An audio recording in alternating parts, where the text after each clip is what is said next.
আসসালামু আলাইকুম। আমার আব্বার আজকে ইন্তেকাল হচ্ছে, আমি কাউকে বলতে পারিনি।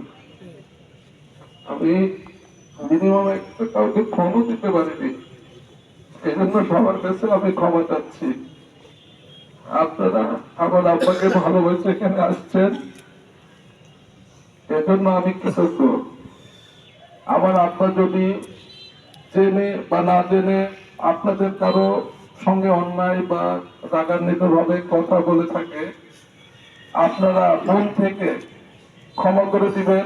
এবং যদি আপনাদের আশেপাশে কেউ আপনি জানেন তাকে কষ্ট দিয়েছে আমার আব্বা, আপনারা নিজ দায়িত্বে আপনারা তাদের কাছে ক্ষমা চেয়ে নেবেন আমার পক্ষে। এর পাশাপাশি আমার আব্বা জন্মলগ্ন থেকেই ভবানীগঞ্জের বাসিন্দা।